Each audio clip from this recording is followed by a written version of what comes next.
देखो बेटा, इसमें हम पढ़ेंगे KMnO4, ठीक है ना। KMnO4 का नाम क्या है? पोटेशियम परमैंगनेट, है ना। इसको बोलेंगे पोटेशियम पोटेशियम परमैंगनेट।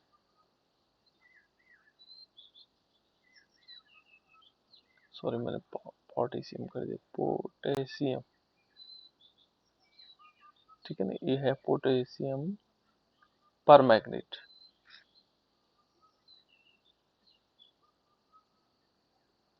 इसको पोटेशियम परमैंगनेट कह सकते हैं, ठीक है ना। इस प्रकार से इसका नाम हो जाएगा पोटेशियम परमैंगनेट। अब सबसे पहले हम इसको देखते हैं, इसका निर्माण की विधियां क्या है, इसको बनाया कैसे जाता है, ठीक है ना। उसको बनाया कैसे जाता है, यानी कि उसका फॉर्मेशन कैसे किया जाता है, हमें देखते हैं। उसको प्रिपेयर्ड कैसे किया जाता है ना। तो इसमें लेते हैं बेटा, पायरोलुसाइट लेते हैं का पोटेशियम परमैंगनेट में रूपांतरण करते हैं। तो यहाँ पर लेंगे हम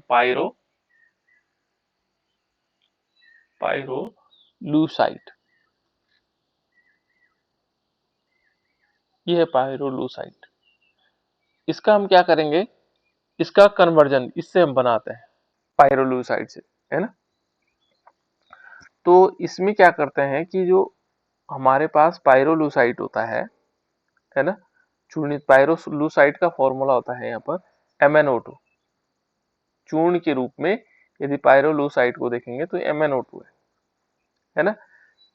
वायु की उपस्थिति में करते हैं, इसका ऑक्सीकरण करते हैं, और फिर पोटेशियम नाइट्रेट या पोटेशियम क्लोराइड, इनके साथ क्या, इनकी उपस्थिति में इसकी अभिक्रिया करवा देते हैं, ठीक। और हमें क्या प्राप्त हो जाता है? Potassium permanganate. तो हम लेंगे पायरोलुसाइट। पायरोलुसाइट क्या हुआ? 2 मॉलिक्यूल MnO2। और इस पर क्या करेंगे हम, एक तो यह ले सकते हैं पोटेशियम हाइड्रोक्साइड, पोटेशियम हाइड्रोक्साइड होगा, है ना। और इस पर हम क्या करवाएंगे? ऑक्सीजन के साथ इसकी अभिक्रिया करवाएंगे। ये अलग अलग प्रकार की अभिक्रिया है बेटा, है ना। और हमारे पास क्या बन जाएगा? K2MnO4। अभी हमारे पास पोटेशियम परमैंगनेट नहीं बना, और 2 मॉलिक्यूल H2O बन जाए, ठीक है ना। K2MnO4, हमें तो चाहिए KMnO4, ठीक है ना। तो इसी को चलो, इस यहाँ पर यदि हम इसको देखेंगे तो इसका नाम है पोटेशियम मैग्नेट। इसका नाम क्या है? Potassium magnet. तो पोटेशियम मैग्नेट को हम बना रहे हैं, यहाँ पर हम क्या बना रहे हैं? पोटेशियम मैग्नेट बन रहा है ना। पोटेशियम परमैंगनेट नहीं बन रहा, वो भी बनाएंगे। दूसरा यदि हम देखें इसमें, और भी बन सकते हैं कैसे यदि हम पोटेशियम मैग्नेट को, और मेथड कौन से हो सकते हैं? तो ये परमैग्नेट का निर्माण था, लेकिन हम बना रहे हैं यहाँ पर मैग्नेट, ठीक है ना। ये मैग्नेट है ना, पोटेशियम मैग्नेट, ठीक है ना। तो अब दूसरा मेथड क्या हो सकता है? यहाँ पर हम क्या लेंगे? फिर पायरोलुसाइट लेंगे। पायरोलुसाइट का फॉर्मूला क्या होगा बेटा? MnO2। ये बार बार याद आ जाएगा आप लोगों को, पायरोलुसाइट, है ना। और इस पर हम करवाएंगे पोटेशियम कार्बोनेट की रिएक्शन। पोटेशियम कार्बोनेट क्या होता है बेटा? कि यदि हम पोटेशियम कार्बोनेट को देखेंगे तो ये होगा 2 मॉलिक्यूल K2CO3। जब हम इसके साथ अभिक्रिया करवाएंगे तो यहाँ ऑक्सीजन अभिक्रिया करेगा, फिर ये बना देगा पोटेशियम परमैंगनेट, यानी कि 2 molecule potassium magnet, sorry, K2MnO4। यहाँ ध्यान एक चीज का रखना बेटा, ये M है, ये कैपिटल लेटर में है, और N जो है स्मॉल लेटर में, O4, O बड़ा है और 4 है ना। ये फॉर्मूले हैं, मैं यहाँ पर जैसे लिख रहा हूँ तो ये स्मॉल लेटर में आ जा रहा है, तो हमें M बड़ा ही लिखना है। आप लोगों को M ऐसा मत कर देना है, ठीक है ना। M क्या होगा? कैपिटल लेटर में होगा। ये प्रतीक होते हैं, इसलिए इन फॉर्मूले, जैसे सोडियम है तो सोडियम को N बड़ा लिखते हैं, A छोटा लिख सकते हैं, तो ऐसे तो लिख सकते थे, लेकिन ऐसा मान्य नहीं होगा, है ना। तो सोडियम यहाँ पर N क्या होगा? M भी बड़ा कैपिटल लेटर में होगा, N स्मॉल लेटर में होगा। ये MN ऐसा नहीं लिख सकते आप, ये नहीं होगा, ठीक है ना। ये प्रतीक होते हैं, इनके फॉर्मूले फिक्स्ड होते हैं। और प्लस यहाँ पर क्या होगा? कार्बन डाइऑक्साइड निकलेगा, इस प्रकार से। और भी मेथड है, ठीक है ना। यदि हम इसके साथ देखो, अलग अलग मेथड्स हैं जो हमारे पास किसके बनाने के लिए, पोटेशियम मैग्नेट बनाने के। तो यहाँ पर क्या लेंगे, फिर लेंगे पायरोलूसाइड, पायरोलूसाइड MnO2, और इस पर हम करवाएंगे पोटेशियम हाइड्रोक्साइड यानी कि KOH की रिएक्शन, और साथ साथ में पोटेशियम नाइट्रेट KNO3, और इस समय भी बन सकता है, क्या बन जाएगा, K2Mn और O4। इसके साथ साथ क्या बनेगा, KNO2 बन जाएगा और प्लस H2O, इस प्रकार से बन जाएगा। एक होमवर्क है बेटा, इन इनका नाम जो है, इनका जो नामकरण है वो इस प्रकार से, एक दो चीजें दे रहा हूं मैं। एक तो दे रहा है NaNO3, और एक दे रहा हूं KNO3।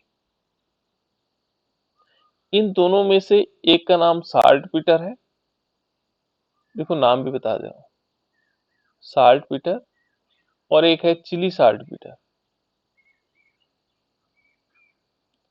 Chilli saltpetre. इनमें कौन क्या है ये आपको ढूंढना है, कौन इनमें साल्ट पीटर है, कौन चिली साल्ट पीटर है ना।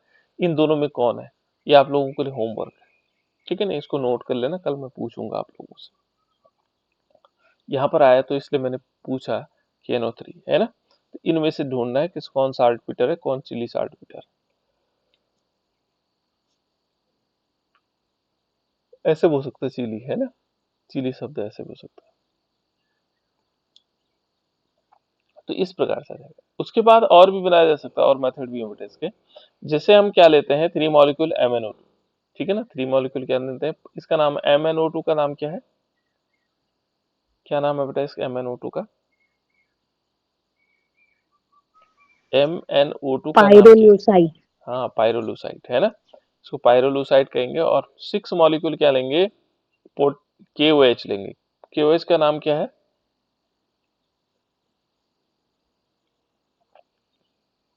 KOH का नाम क्या है बेटा, कोई बताएगा,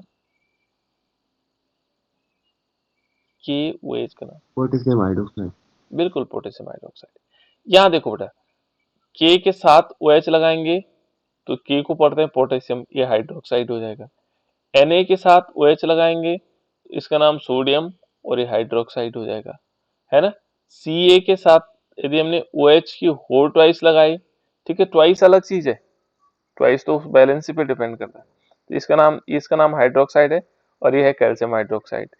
यदि हम एल्युमिनियम के साथ लगाते हैं, देखो एल्युमिनियम, एल्युमिनियम के साथ OH की होल थ्राइस लगाते हैं तो ये क्या हो जाता है, एल्युमिनियम हाइड्रोक्साइड, ठीक है ना। ये हाइड्रोक्साइड है, OH समूह जहां पर होगा हाइड्रोक्साइड होगा।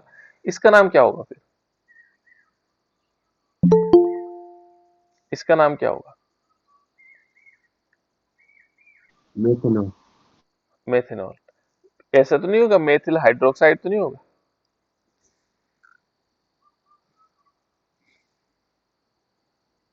ऐसा नहीं होगा है ना। क्योंकि ये हाइड्रोक्साइड, यहाँ पर देखो ये इनऑर्गेनिक कंपाउंड के साथ जब लगा है OH तो उसको हम हाइड्रोक्साइड कह रहे हैं, है ना। सोडियम याद करने की ज्यादा जरूरत भी नहीं पड़ती, यहाँ थोड़ा समझने की जरूरत पड़ती है। ये इनऑर्गेनिक कंपाउंड के साथ यदि OH लगा तो हाइड्रोक्साइड के फॉर्म में उसका नाम हो जाता है ना। तो जैसे पोटेशियम हाइड्रोक्साइड हो गया, सोडियम हाइड्रोक्साइड हो गया, कैल्शियम हाइड्रोक्साइड हो गया, एल्यूमिनियम हाइड्रोक्साइड हो गया, मैग्नीशियम हाइड्रोक्साइड हो सकता है, देखो MgOH की होल ट्वाइस मैग्नीशियम हाइड्रोक्साइड हो गया, जिसको मिल्क ऑफ मैग्नीशिया कहते हैं, ठीक है ना।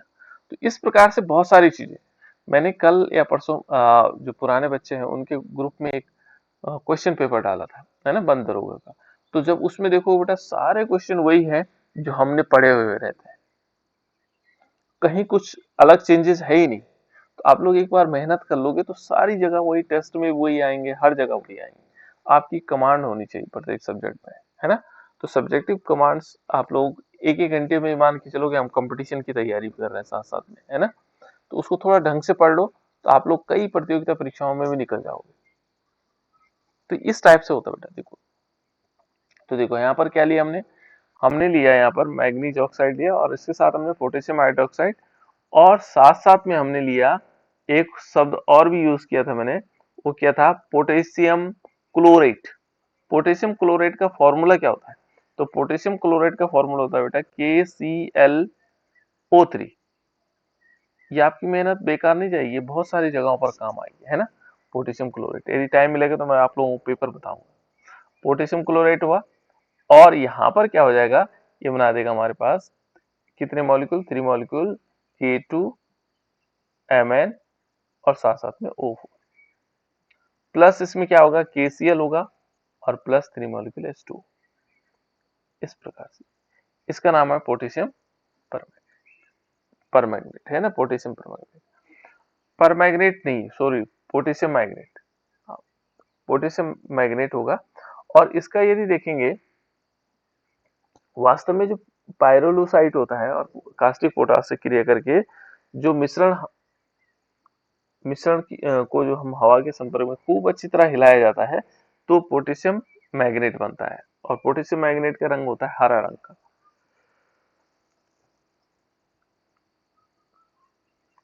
ये कैसा रंग होता है बेटा? पोटेशियम मैग्नेट हरे रंग का होता है ना।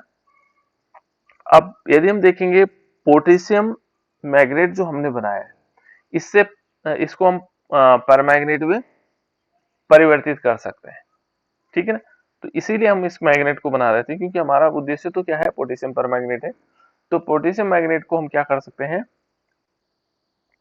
किसमें रूपांतरित कर सकते हैं, पोटेशियम परमैग्नेट के रूप में। पोटेशियम मैग्नेट को पोटेशियम परमैग्नेट में, है ना। तो यहाँ पर क्या लेंगे कि जो हमारे पास कुछ मात्रा इसके लेंगे और पानी में घोला जाता है इसको, ठीक है ना। और इसे छानने के पश्चात जो विलयन हमें रासायनिक रूप से रासायनिक ऑक्सीकरण या विद्युत रासायनिक ऑक्सीकरण से क्या बन जाता है, पोटेशियम परमैंगनेट में बदल जाता है। तो इसको हम सिंपल क्या करेंगे, पानी में मिलाएंगे, उसको छान लेंगे और वो हमारे पास क्या आ जाएगा, पोटेशियम परमैंगनेट बन जाएगा, ठीक है ना। अब इसका देखो कैसे कैसे मेथड है। देखो यहाँ पर हम क्या करेंगे, रासायनिक ऑक्सीकरण करवाएंगे पहले इसका, रासायनिक रूप से ऑक्सीकरण। तो हम क्या कर सकते हैं, इसको पोटेशियम मैग्नेट को पोटेशियम परमैंगनेट में कैसे बनाया जा सकता है। तो पहला यदि मेथड देखेंगे, तो पहला मेथड है इसका रासायनिक ऑक्सीकरण।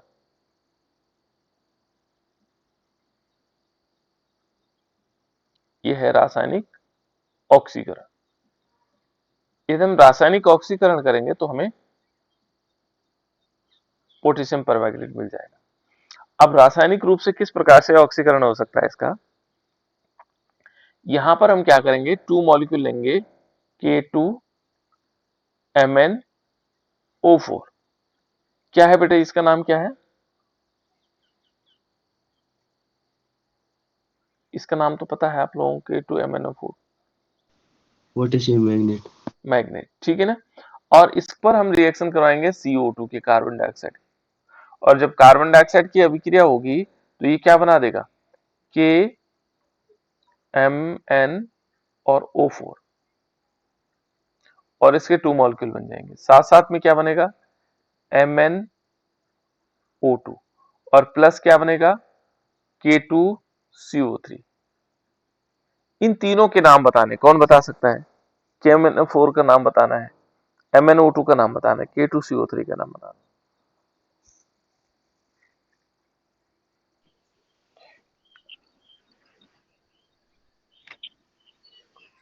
बताओ बेटा, कोई कुछ बोल रहा है क्या?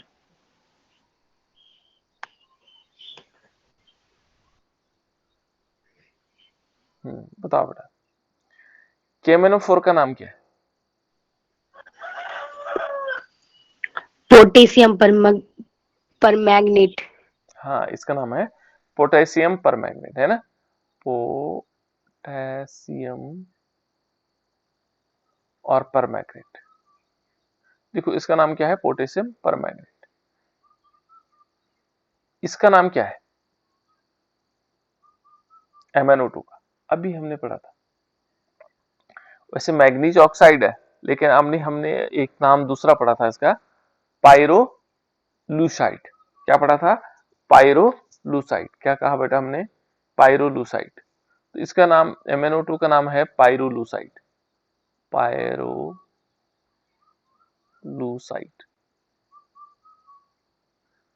मैग्नीज ऑक्साइड भी है इसका नाम, है ना, मैग्नीज ऑक्साइड। K2CO3 का नाम बताओ बेटा।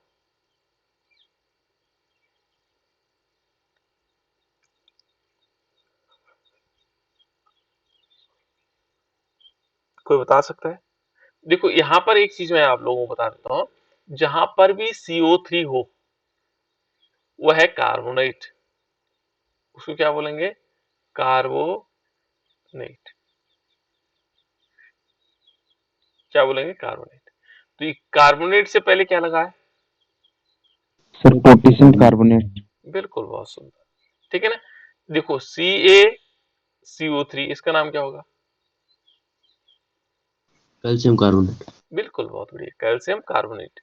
Potassium carbonate, calcium carbonate, Na2CO3। ये फॉर्मूले याद करते करते हम बहुत परेशान हो जाते थे, हाई स्कूल में था ये क्या है? Sodium carbonate. ये सोडियम कार्बोनेट हो जाएगा, ठीक है ना। MgCO3 magnesium carbonate. Magnesium carbonate. तो ऐसे ही क्या होता है बेटा, देखो कुछ चीजें कॉमन है, ठीक है ना, जिनको हमें एक बार याद रखो। कार्बोनेट CO3 जहां पर है कार्बोनेट, ये दूसरा क्या लगा? कैल्शियम लगा, कैल्शियम कार्बोनेट। सोडियम लगा, सोडियम कार्बोनेट। मैग्नीशियम लगा, मैग्नीशियम कार्बोनेट। एल्युमिनियम भी लगा है, Al2CO3, तो इसे कह सकते हैं हम एल्युमिनियम कार्बोनेट, Al2CO3 की होल ट्वाइस। रुको रुको रुको, गलत तो नहीं कर दी। ये कार्बोनेट होता है 2 माइनस, इस पे होता है CO3, है ना, कि होल ट्वाइस, यानी कि 2 माइनस और इसमें 3 पॉजिटिव, 3 दूनी 6, हाँ ठीक है। Al2CO3 की होल ट्वाइस, Al2CO3 की होल ट्वाइस, ये है बेटा एल्युमिनियम कार्बोनेट। तो अलग अलग प्रकार के कार्बोनेट हो सकते हैं, ठीक है ना, सोडियम कार्बोनेट, कैल्शियम कार्बोनेट। तो CO3 यहाँ पर हमारे पास क्या बनेगा? पोटेशियम कार्बोनेट भी बनेगा। तो कुछ चीजें हमें याद करते हुए चलने यहाँ से, है ना। तो इस प्रकार से देखो हमारे पास क्या बना, हम इसकी ढूंढ कर रहे थे, पोटेशियम परमैंगनेट बन गया, ठीक है ना। और ये क्या किससे बना? Potassium manganate. और पोटेशियम मैंगनेट किससे बना? वो हमने अलग अलग प्रकार से, मैंगनीज डाइऑक्साइड या पायरोलोसाइड पर हमने पोटेशियम हाइड्रोक्साइड ऑक्सीजन की अभिक्रिया की, तब बनाया, ठीक है ना। पोटेशियम कार्बोनेट की अभिक्रिया करवाई, तब बनाया ऑक्सीजन के साथ पोटेशियम हाइड्रोक्साइड, और KNO3 की रिएक्शन करवाई, तब भी बना। और पायरो पोटेशियम क्लोरेट की अभिक्रिया करवाई, उससे भी हमारे पास बना। तो ये अलग प्रकार के मेथड थे जिससे हमें बना। यहाँ पर देखोगे बेटा, इसका एक अवक्षेप बन जाता है। अवक्षेप ध्यान रखना, जो अवक्षेप होते हैं हमेशा, अवक्षेप देखे होंगे आप लोगों ने, अवक्षेप नीचे जमा हो जाता है, ठीक है ना। अवक्षेप क्या हो जाता है? नीचे जमा हो जाता है। गैसें होती हैं, गैसें बाहर निकल जाती है, जो गैस होती है वो ऊपर उड़ जाती है ऐसे,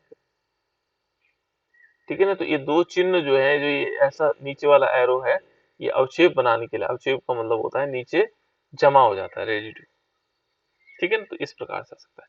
तो अब देखो जैसे और मेथड भी हो सकते हैं इसमें, जैसे हमने एक तो हमने कार्बन डाइऑक्साइड के द्वारा इसका ऑक्सीकरण करवाया, दूसरा मेथड और भी है।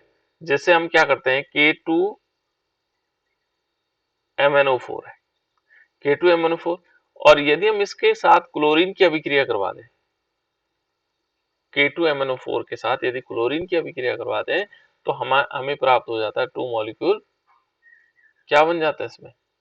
KMN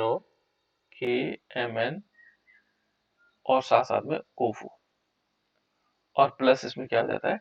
2 मॉलिक्यूल पोटेशियम क्लोराइड की Cl बन जाता है। तो यहाँ पर जो KMnO4 है वो बन गया हमारे पास। तो क्लोरीन के द्वारा भी इसका ऑक्सीकरण हो सकता है, क्लोरीन के द्वारा भी क्या हो सकता है? इसका ऑक्सीकरण हो सकता है।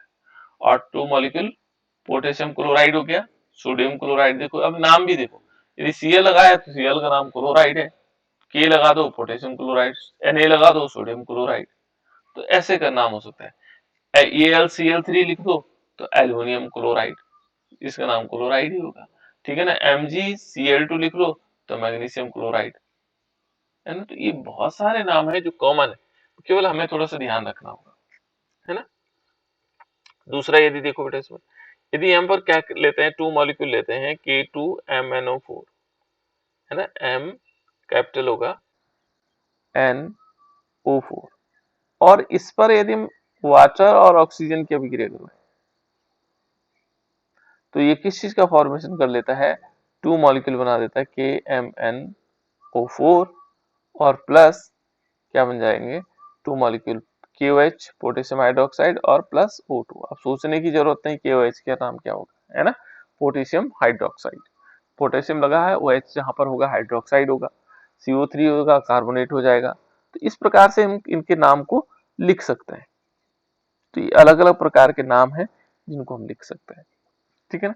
तो इस प्रकार से ऑक्सीडेशन के द्वारा हम क्या कर सकते हैं बेटा, इनको बना सकते हैं, ऑक्सीकरण की क्रिया द्वारा हम इनको बना सकते हैं। तो ये इस टाइप से बन गए, है ना। इसमें से कौन सा बच्चा गायब हो रखा बेटा, बच्चा गायब हो रखा है, पता ही नहीं लगा उसको कौन है, ठीक है ना। नेक्स्ट यदि देखें, ये तो हमारे पास क्या था, ऑक्सीकरण, रासायनिक ऑक्सीकरण। दूसरा हमारे पास है विद्युत अपघटनीय ऑक्सीकरण, ये भी इंपॉर्टेंट पार्ट है इसका, विद्युत अपघटनीय ऑक्सीकरण, विद्युत अपघटनीय, विद्युत अपघटनीय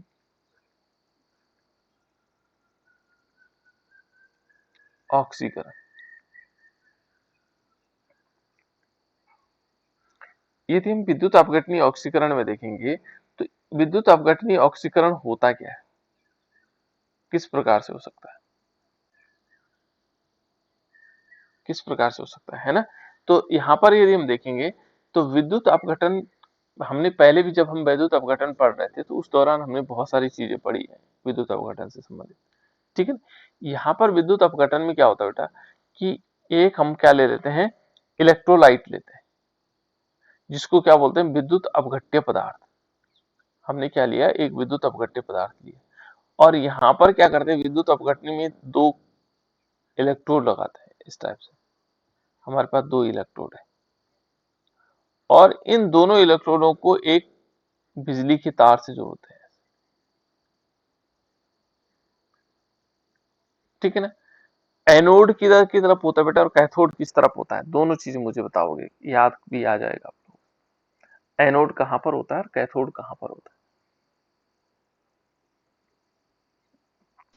सर गैल्वेनिक एनोड सेल बाईं में। तरफ, हाँ, एनोड कहाँ होता है, बाईं तरफ होता है सर। एनोड बाईं तरफ होता है, एनोड दोनों में बाईं तरफ होता है, चाहे वो क्या हो, गैल्वेनिक सेल हो चाहे विद्युत अपघटनीय सेल हो, और कैथोड हमेशा दाईं तरफ होता है। अंतर क्या है कैथोड, विद्युत अपघटनीय सेल में और गैल्वेनिक सेल में अंतर क्या है, यहां पर क्या होता है, एनोड पर क्या होता है,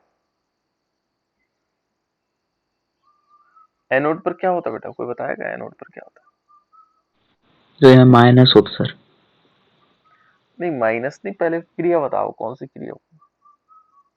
सर इस पे वो होता सर, ऑक्सीकरण। यहाँ पर होता है ऑक्सीडेशन,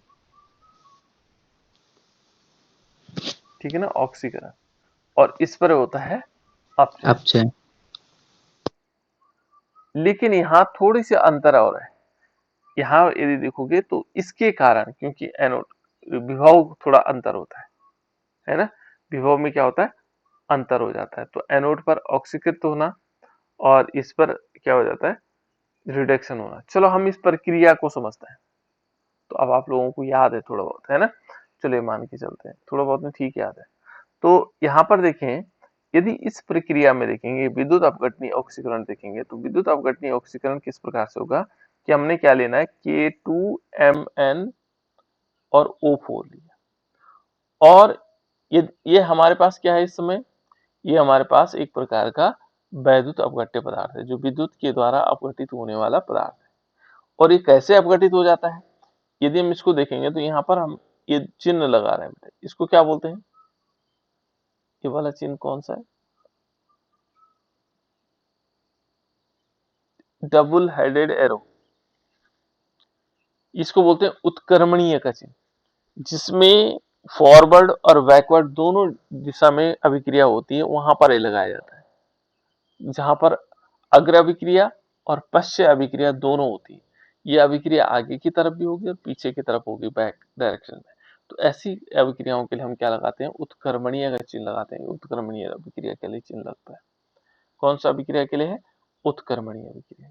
यहां देखेंगे तो ये क्या बना देगा, 2K पॉजिटिव बन जाएगा, और साथ साथ में क्या बनेगा, यहां पर बनेगा Mn और O4 और 2 नेगेटिव। यहां ध्यान रखना आपको, क्योंकि यहां पर ऑक्सीकरण हो रहा है, लेकिन इस वाली कंडीशन में क्या होता है, ऋणात्मक विभव होता है। क्या होता है इस पर, सॉरी, एनोड पर होता है यहाँ पर धनात्मक, इसमें क्या होगा, ऋणात्मक विभव, है ना।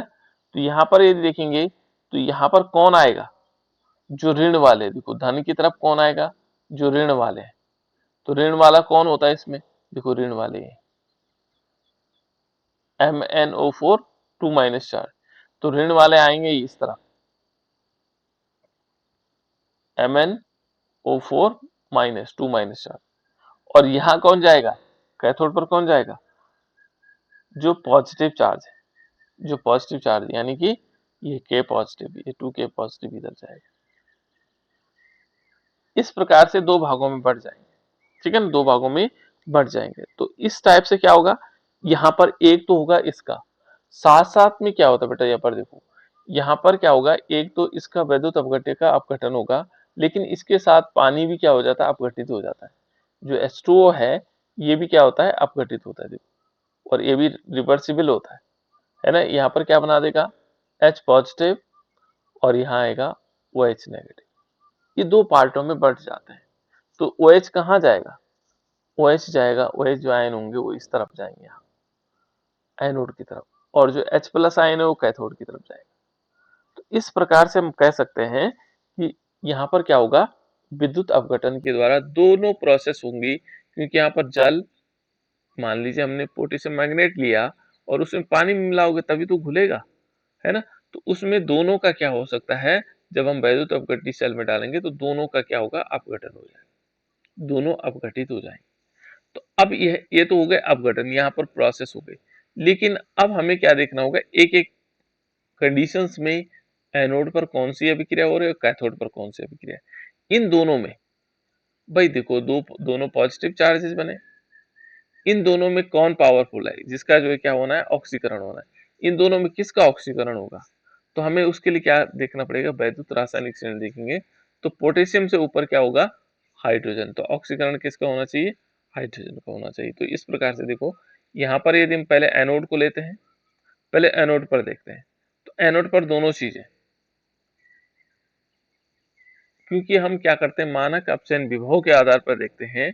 तो मानक अपचयन विभव के आधार पर यहाँ पर दो चीजें हैं हमारे पास, देखो, एक MnO4 नेगेटिव है और OH नेगेटिव है। इन दोनों में किसका ज्यादा मानक अपचयन विभव होगा, तो उसी का क्या होगा, यहाँ पर अपचयन होगा। जिसका मानक अपचयन विभव ज्यादा होगा उसका अपचयन होगा। तो यहाँ पर यदि देखेंगे तो मानक अपचयन विभव किसका है, यदि हम एनोड पर जा रहे हैं तो एनोड पर कौन है, देखो एनोड पर हमारे पास दो चीजें हैं, एक तो है MnO4 2 माइनस, और साथ साथ में क्या है, OH नेगेटिव है। तो यहाँ पर यदि देखेंगे तो जो मैग्नीज होता है, Mn होता है, MnO4 माइनस होता है, उसका क्या होगा, अपचयन होना है, क्योंकि उसका मानक अपचयन विभव ज्यादा है। तो यहाँ पर हम क्या लेंगे, इस वाले एनोड पर लेंगे Mn, भले दोनों ही साइड में है, लेकिन अपचयन किसका होगा, MnO4। देखो, हमेशा MnO4 माइनस जो हरे रंग का होगा, OH आयनों की अपेक्षा अधिक इलेक्ट्रॉन त्याग कर सकता है, बैंगनी रंग में ऑक्सीकृत हो जाएगा। इस प्रकार से देखो, ये 2 माइनस चार्ज है, और ये क्या करेगा, इलेक्ट्रॉन त्याग करके ये बना देगा MnO4, और सिंगल नेगेटिव चार्ज, और यहाँ पर एक इलेक्ट्रॉन इसने त्याग दिया, एक इलेक्ट्रॉन को क्या कर दिया, त्याग कर दिया। अब देखो, ये तो था हमारे पास किस पर होने वाली, एनोड पर। कैथोड पर देखो बेटा, दोनों गए, कैथोड पर कम गए, दोनों देखो, ये पोटेशियम भी गया और H प्लस आयन भी गया। तो यहाँ पोटेशियम कुछ नहीं कर पाएगा, क्योंकि यहाँ पर यदि देखेंगे जिसका मानक अपचयन विभव कम होगा उसका ऑक्सीकरण होगा, सॉरी उस जिसका मानक, यहाँ पर उल्टा हो गया, मैं गलत कह रहा था। देखो यहाँ पर हमारे पास दो चीजें, एक तो है MnO4 2 नेगेटिव चार्ज, ठीक है बेटा, यहाँ पर MnO4 2 नेगेटिव चार्ज। यहाँ पर क्या है, यहाँ पर हमारे पास एक तो MnO4 है और साथ साथ में OH नेगेटिव है, ये दो है यहाँ पर। यहाँ पर देखोगे तो इसमें क्या है 2K पॉजिटिव, और यहाँ पर साथ साथ में क्या है OH sorry H plus ion.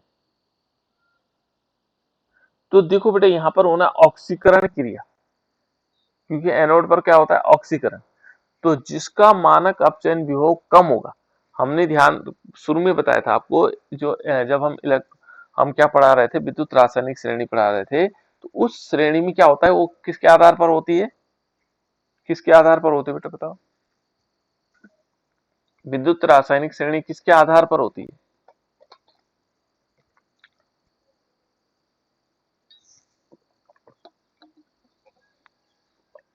किसके आधार पर बनी होती है?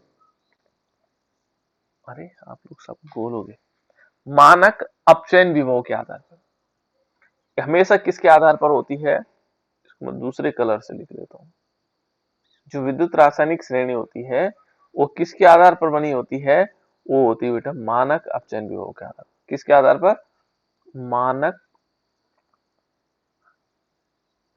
अपचयन विभव, अपचयन विभव से, है ना, जिसको मानक अपचयन विभव को हम बोलते हैं, मानक अपचयन विभव को मानक अपचयन विभव ही कहते हैं, है ना। देखो यहां पर क्या होगा, दो हमारे पास तत्व है, एक है MnO4 नेगेटिव और एक है OH नेगेटिव। लेकिन यहां पर क्रिया क्या होनी है, ऑक्सीकरण क्रिया होनी है, और हमारे पास दिया हुआ मानक अपचयन विभव दे रखा है, होना क्रिया क्या है ऑक्सीकरण, यहां क्या दे रखा है अपचयन विभव।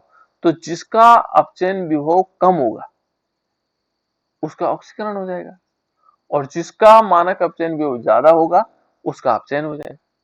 दोनों है, देखो यदि मानक अपचयन विभव कम है, ध्यान रखना मानक अपचयन विभव कम है, तो वहां पर ऑक्सीकरण होती है, ऑक्सीकरण क्रिया होगी। जिसका मानक अपचयन विभव कम होगा वहां पर क्या होगा, ऑक्सीकरण होगा।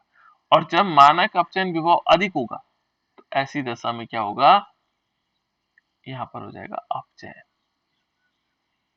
दोनों चीजें ध्यान रखना, क्योंकि यहाँ पर क्या हो रही, ऑक्सीकरण क्रिया हो रही।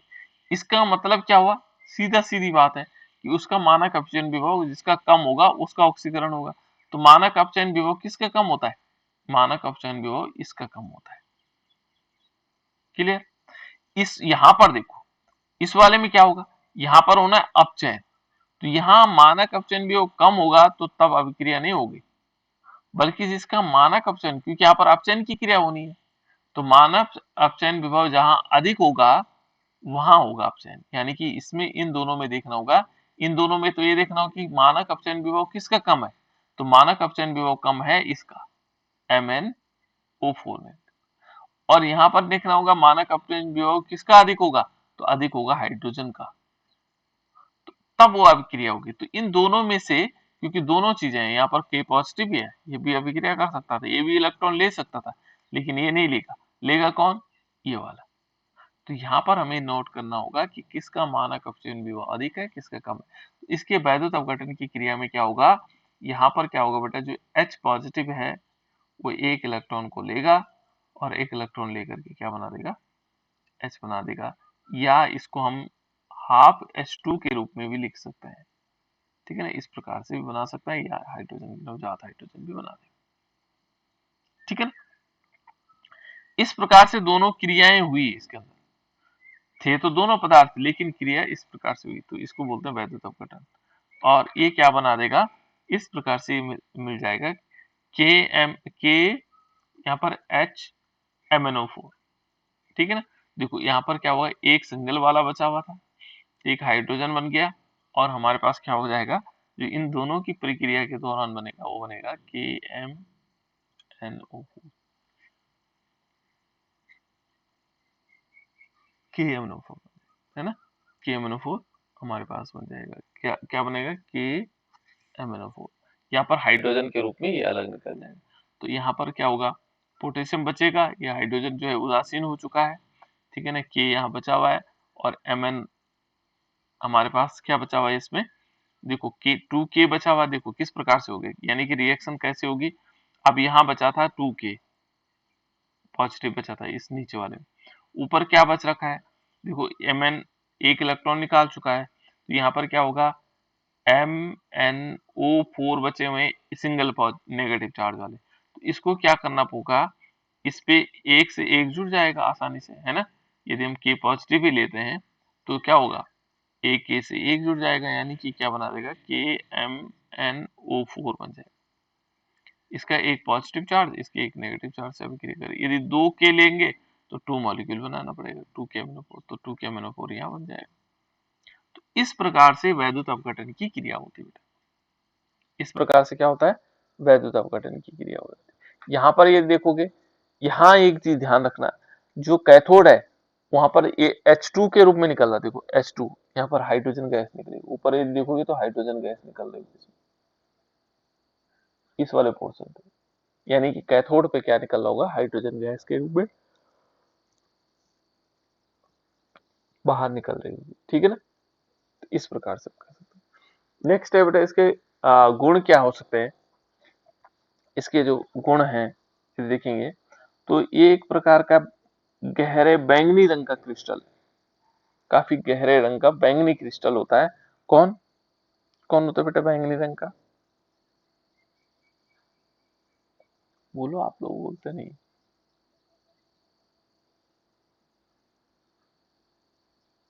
बैंगनी रंग, आप लोगों ने बड़े अच्छे ढंग से, जब आप 11th में थे तो आप लोगों ने KMnO4 को डाल डाल करके उसमें कोनिकल फ्लास्क में डाल करके क्या बनाया था, बैंगनी रंग के अलग अलग वो बनाए थे, ठीक है ना। तो बैंगनी रंग जो दिखाई दे रहा था वो किसका था, KMnO4 का। और जो हल्का सा पीला पीला रंग का था वो हमारे पास क्या था, पोटेशियम डाइक्रोमेट, नारंगी रंग जो बनाया था, जब हमने वीकर में लिए थे तो वीकर में इस प्रकार से बनाए गए थे, है ना। ऐसे सॉरी, कोनिकल फ्लास्क में हमने लिए थे अलग अलग कलर वाले की, छोटे बच्चे आकर के उनमें कुछ मिला करके चले गए, है ना। ऐसे कर हमने कोनिकल फ्लास्क लिए थे, एक में नारंगी रंग बन रहा था, है ना, और एक में क्या बना था, बैंगनी रंग हमारा बना था। बैंगनी रंग आप लोगों ने अच्छी तरह बनाए हुए हैं, ठीक है ना। तो यहाँ पर आप समझ गए होंगे कि MnO4 हमारे पास बैंगनी रंग का हो जाता है, और जो पोटेशियम डाइक्रोमेट था K2Cr2O7 था, वो नारंगी रंग का हो जाता है। इस प्रकार से हम जान सकते हैं उनको, ठीक है ना। इसका जलीय विलयन यदि देखेंगे तो बैंगनी होगा, और जो क्रिस्टल होगा वो कैसे होगा, चमकदार प्रिज्मेटिक क्रिस्टल होते हैं, क्रिस्टल के फॉर्म में रहता है, गहरे रंग के बैंगनी रंग के होते हैं, ठीक है ना। यदि ठंडे जल में इनको कम विलेय होते हैं, गर्म जल में क्या होता है, अधिक विलेय होते हैं, तो स्वाभाविक एक प्रक्रिया है। और इसका जो ताप होता है 530 केल्विन पर ही पिघलने लग जाता है, 523 केल्विन पर इसका गलनांक है, ये गलनांक है, इतने ताप पर क्या होगा, ये पिघलने लगेगा, 300 डिग्री सेल्सियस पर ये पिघलने लगेगा। तो इस प्रकार से क्या होता है बेटा, इसका गुण है। यदि हम इसको अभिक्रिया देखेंगे, ऊष्मा की अभिक्रिया करवाएं, इस पर ऊष्मा का क्या प्रभाव पड़ेगा, तो यदि हम क्या करते हैं कि MnO4 को गर्म करते हैं, ये तो हम कर भी सकते हैं, है ना, लैब में कर भी सकते हैं कि MnO4 को हमने क्या करना है, सीधे गर्म करना है ना। और गर्म करना है, गर्म करने पर क्या किस में परिवर्तित हो जाता है, ये हो जाता है, यदि हम इसको हीट करेंगे तो ये बन जाएगा K2MnO4। ये क्या हुआ, इसका नाम क्या है, K2MnO4 का, कोई बताएगा। और इसके लगभग लेंगे 2 मॉलिक्यूल, इसका नाम क्या होगा, K2MnO4 का, पोटेशियम मैग्नेट। बिल्कुल MnO2 का, पायरोलूसाइड। पाइरोलूसाइट याद भी रखना बेटा हमने, है ना, ये पाइरोलूसाइट। तो पाइरोलूसाइट बनेगा और ऑक्सीजन गैस निकलेगी, और इसको गर्म करने पर हमें सीधे क्या होगा, पोटेशियम मैग्नेट। पर मैग्नेट से मैग्नेट बन सकता है, गर्म करो उसको और क्या बन जाएगा, मैग्नेट बन जाएगा। और मैग्नेट से, यदि पोटेशियम मैग्नेट से पोटेशियम पर मैग्नेट भी बना सकते हैं हम ऑक्सीडेशन क्रिया द्वारा, वैद्युत अपघटन के द्वारा। ठीक है ना। इस प्रकार से बहुत सारे मेथड हमारे पास है जो हमने पढ़े हुए हैं। अब उसके बाद यदि इसमें देखेंगे तो इसमें ऑक्सीकरण गुण होता है, ये प्रबल ऑक्सीकारक होता है। ध्यान रखना, ऑक्सीकारक जो शब्द होता है, क्या कहा मैंने, ऑक्सीकारक, एक होता है ऑक्सीकारक। तो इसका मतलब ये हो गया, इसका मतलब क्या हो गया बेटा, ये दूसरे का ऑक्सीकरण करता है। ध्यान रखना, ऑक्सीकारक का मतलब होगा दूसरे का ऑक्सीकरण करेगा। ऑक्सीकरण अलग चीज है, ऑक्सीकरण एक प्रक्रिया, वो ये पदार्थ का नाम है। ऑक्सीकारक, ये जो दूसरे का ऑक्सीकरण करने वाला पदार्थ ऑक्सीकारक कहलाएगा, दूसरे करेगा। ठीक है ना। अपना स्वयं का क्या हो गया, इसका इसका अपचयन हो जाएगा। स्वयं का होता है इसका अपचयन, अपचयन का मतलब स्वयं का तो अपचयन हो रहा है, लेकिन दूसरे का अपचयन करेगा तो स्वयं क्या कहलाएगा, ऑक्सीकारक, वो दूसरे का ऑक्सीकरण हो जाएगा, है ना। और स्वयं का अपचयन हो जाता है, दूसरे का तो ऑक्सीकरण करता है, इसलिए ऑक्सीकारक, है ना।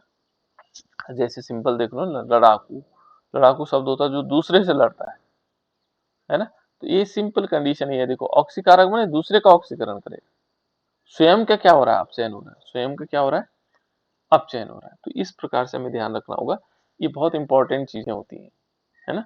ये क्या होता है, प्रबल ऑक्सीकारक, यानी कि दूसरे का ऑक्सीकरण करेगा, स्वयं का क्या होगा, इसका अपचयन हो जाएगा, है ना। अम्लीय, क्षारीय माध्यम, तीनों माध्यमों में क्या हो जाता है, नवजात ऑक्सीजन देने के कारण क्या हो जाता है, ऑक्सीकरण गुण प्रदर्शित करता है। अम्लीय गुण हो, अम्लीय माध्यम में हो, क्षारीय माध्यम हो, उदासीन माध्यम में, तीनों में क्या करता है, ये नवजात ऑक्सीजन देता है, नवजात ऑक्सीजन इस प्रकार से देगा, है ना। और इसके कारण क्या हो जाता है, ये प्रबल ऑक्सीकारक होता है, इसी के कारण, है ना। जैसे देखो HNO3 है, स्वयं एक ऑक्सीकारक है, इसका प्रयोग नहीं करते हैं, कई जगहों पर इसमें देखेंगे। देखो H2SO4 सर्वोत्तम क्या होगा, H2SO4 होता है बेटा, सर्वोत्तम तनु H2SO4 होता है ना। तो यदि यहाँ पर देखोगे, जो इसका प्रयोग किया जाता है, तो सल्फ्यूरिक एसिड का सबसे ज्यादा उपयोग किया जाता है इसके लिए, है ना, अम्लीय माध्यम बनाने के लिए। देखो जब हम क्या करते हैं जो हमारे पास क्या है, KMNO4 है, तो इसका ध्यान रखना है, सबसे अच्छा जो बनाया जाता है इसके साथ सॉल्यूशन, वो बनाया जाता है सल्फ्यूरिक अम्ल के साथ, और वो भी कैसा, डाइल्यूटेड सल्फ्यूरिक एसिड। तब ये क्या करता है, अम्लीय माध्यम बन जाता है। तो ये बहुत सारी अभिक्रिया कर लेता है, ऑक्सीकारक गुण दिखाता है इसके साथ, है ना। इसके लिए बेस्ट माना जाता है ये। लेकिन क्या होता है, कहता है कि HNO3 है, मान लीजिए हम HNO3 एसिड लेते हैं, इसके ये स्वयं ही क्या है, ऑक्सीकारक है, स्वयं HNO3 क्या है, ऑक्सीकारक है, इसलिए इसका प्रयोग नहीं करते हैं। ठीक है ना।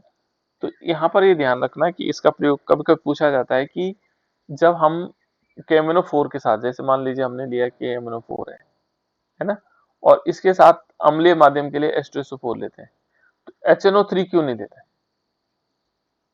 तो आपको लिखना पड़ेगा HNO3 क्या है, स्वयं एक ऑक्सीकारक है, इसलिए इसका प्रयोग नहीं किया जाता इसका अम्लीय माध्यम बनाने के। ठीक है ना, क्योंकि ये ऑक्सीकारक है, ये अपने आप ही ऑक्सीकरण कर देगा, तो इसकी जरूरत ही खत्म हो जाएगी। तो यहाँ पर इस टाइप से, तो यहाँ पर अब देखो ऑक्सीकारक कैसे होगा, जैसे अभी और चीजों को बताएंगे हम आगे। जैसे मान लीजिए कैसे निकालता होगा ये, यहाँ पर हम जैसे 2KMNO4 लेते हैं, 2 मॉलिक्यूल क्या लिया बेटा हमने, KMNO4, है ना। जब हम क्या करते हैं, इस पर 3 मॉलिक्यूल H2SO4 की रिएक्शन करवाते हैं, सल्फ्यूरिक अम्ल, तो ये क्या बना देता है, ये बन जाता है K2SO4, पोटेशियम सल्फेट बन जाता है। साथ साथ में क्या बन जाएंगे, 2 मॉलिक्यूल MnSO4, और इसमें क्या होगा 3 मॉलिक्यूल H2O और प्लस क्या बन जाएगा 5 मॉलिक्यूल 5 नवजात ऑक्सीजन निकल जाएंगे। इस ऑक्सीजन के निकलने से क्या होगा, जो अभिक्रिया होगी वो ऑक्सीकारक हो जाएगा। तो ये क्या कर देता है, ये जो हमारे पास ऑक्सीजन है ये क्या करता है, दूसरे का ऑक्सीकरण कर देता है। इस प्रकार से ये इंपॉर्टेंट है। इसी ऑक्सीजन के कारण क्या हो जाता है, दूसरे का ऑक्सीकरण हो सकता है। जैसे हमारे पास देखो फेरस लवणों को फेरिक लवणों में ऑक्सीकरण, जैसे मान लीजिए हमने फेरस लवण ली, एग्जाम्पल के तौर पे ले लेते हैं, है ना। फेरस लवण हमने क्या लिए, फेरस लवण लिए, और इसको किस में कन्वर्ट कर देता है, यदि हम इसको देखेंगे तो ये फेरिक लवण में इसको परिवर्तित कर देता है। किस में कर देता है, फेरिक लवण। देखो फेरस लवण किस में कन्वर्ट हो जा रहा है, फेरिक लवण, ठीक है ना। तो इस प्रकार से क्या हो जाते हैं, ये बना देगा। अब कैसे होगा, देखो एग्जाम्पल के तौर पे यदि हम देखेंगे किस प्रकार से हो सकता है। हमने लेना है, जैसे मान लीजिए हमने लिया FeSO4। FeSO4 क्या है बेटा, SO4 क्या होता है, इसका नाम है बेटा सल्फेट। क्या बोलेंगे, सल्फेट। क्या बोलेंगे इसको, जहां पर भी SO4 दिखाई दे आपको तो उसको बोलेंगे सल्फेट। क्या बोलेंगे, क्या बोलेंगे बेटा, सल्फेट। बिल्कुल सल्फेट। अब ध्यान रखना H2SO4 में क्या बोलेंगे, हाइड्रोजन सल्फेट। ये तो सल्फ्यूरिक एसिड है बेटा, है ना, यहाँ ध्यान रखना। ये क्या होगा, किसी धातु के साथ जुड़ा होगा। जैसे मान लीजिए हमने पोटेशियम के साथ लगाते हैं K2SO4, तो ये क्या आएगा, पोटेशियम सल्फेट। Fe के साथ लगाते हैं, मान लीजिए हमने FeSO4 लिखा, तो क्या आएगा, इसका नाम क्या होगा, इसका नाम तो सल्फेट है, ये तो पता लग गया। इसका नाम क्या होगा, फेरस सल्फेट। ये फेरस सल्फेट है। अच्छा, Fe2SO4 की फोर्थ राइस, ये क्या है,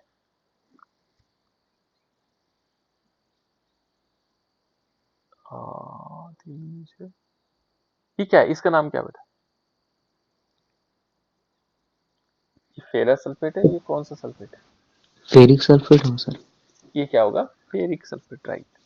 देखो हमें कैसे है पता लगा फेरस कैसे होगा और फेरिक कैसे होगा, मैंने कल भी बताया था आप लोगों को, जिनमें कम क्या होंगे, धनावेश होंगे, वो क्या कहलाएगा, अस में आते हैं। तो उनमें ध्यान रखना, जैसे स्टेनस था, स्टैनिक था, तो कम वाले एस आते हैं। यहाँ पर 2 पॉजिटिव चार्ज होगा, इसमें देखेंगे तो 2 पॉजिटिव चार्ज, यहाँ पर देखोगे तो 3 पॉजिटिव चार्ज आ रहा है इसमें।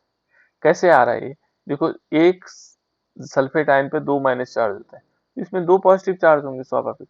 यहाँ क्या है, 2 माइनस चार्ज है, तो 3 दूना 6 माइनस हो गए। तो यहाँ पर कितने होने चाहिए, 2 पे कितना होना चाहिए, 2 Fe पे कितना होना चाहिए, ये 6 माइनस को बैलेंस करने के लिए। एक पे देखो, इन दो पे क्या होगा, इस पे 3 इस पे लेने पड़ेंगे, 3 इस पे लेने पड़ेंगे, तभी तो 6 होंगे। 2 Fe लेने पड़ेंगे और वो भी 3-3 चार्ज वाले, 3 चार्ज वाले क्या हो जाएंगे, फेरिक हो जाएगा। 2 चार्ज वाला फेरस है और 3 चार्ज वाला फेरिक। याद रखना आपको, फेरस लवण से फेरिक लवण में कन्वर्ट करना। अब देखो हमारे लिए रिएक्शन अब आसान हो गई। कैसे, यदि हम क्या करते हैं, यहां पर 10 मॉलिक्यूल FeSO4 लेते हैं। अब FeSO4 को आप पहचान गए कौन सा वाला है, फेरिक सल्फेट, फेरस सल्फेट, कौन सा है बेटा ये, FeSO4 क्या है, अरे तो गजब हो गया। 2 पॉजिटिव चार्ज वाला क्या होता है, ये क्या है यहाँ पर लिखा हुआ, बताओ बेटा, ये फेरस सल्फेट है। फेरिक तब होगा जब वो इस प्रकार से आएगा, देखो यहाँ, है ना, ये किसी और फॉर्म में आएगा। तो देखो यहाँ पर हमने क्या किया, फेरस सल्फेट लिया और इस पर क्या करवाएंगे, +2 मॉलिक्यूल लेंगे KMnO4 और साथ साथ में किसके साथ अभिक्रिया करवाएंगे, यहाँ पर होगा 8 मॉलिक्यूल सल्फ्यूरिक एसिड। अभी मैंने बताया सल्फ्यूरिक एसिड का उपयोग क्यों करते हैं, इसकी जगह नाइट्रिक अम्ल का प्रयोग क्यों नहीं करते हैं। नाइट्रिक अम्ल स्वयं क्या है, एक ऑक्सीकारक है, नाइट्रिक अम्ल क्या है, स्वयं ऑक्सीकारक। तो सल्फ्यूरिक अम्ल लेंगे और सल्फ्यूरिक अम्ल के साथ अभिक्रिया करवाएंगे तो यहाँ पर बन जाएगा हमारे पास K2SO4, पोटेशियम सल्फेट बनेगा, ये अभी तक बता रहा हूँ, ठीक है ना। साथ साथ में क्या बनेगा, 2 मॉलिक्यूल बनेंगे इसमें, manganese MnSO4, manganese sulphate, manganese sulphate के साथ क्या बनेगा, प्लस इसमें 8 मॉलिक्यूल H2O, 8 मॉलिक्यूल H2O बनेंगे, प्लस क्या बनेगा, और क्या बनेगा, 5 मॉलिक्यूल बनेंगे Fe2SO4 की होल थ्राइस। ये है बेटा हमारे पास कौन सा वाला, फेरिक सल्फेट, इसका नाम क्या है, फेरिक सल्फेट। और पहले वाला क्या था, ये था फेरस सल्फेट, फेरस सल्फेट। इस प्रकार से हम समझ सकते हैं। तो ये क्या है, ये कन्वर्ट कर दे रहा है, ऑक्सीडेशन कर दे रहा है। और उस ऑक्सीडेशन में, इस प्रोसेस में यदि देखोगे, इस प्रोसेस में ऑक्सीजन निकल रहे हैं, नवजात ऑक्सीजन निकल रहे हैं, इसी के कारण ये क्या कर दे रहा है, उनका ऑक्सीकरण करवा रहा है। ये क्या करवा रहा है, इनका ऑक्सीकरण करवा रहा है। तो इस प्रकार से हम इनको, इनका ऑक्सीकरण करवाते हैं। और ये फेरस जो लवण है, ये किस में कन्वर्ट हो जाते हैं, फेरिक में हो जाते हैं। फेरस सल्फेट जो है किसमें, फेरिक लवण में ऑक्सीकृत हो जाते हैं। ऐसे और भी तत्व हैं जिनको हम ऑक्सीकरण में देखेंगे, तो ऑक्सीकरण किस प्रकार से और कर सकते हैं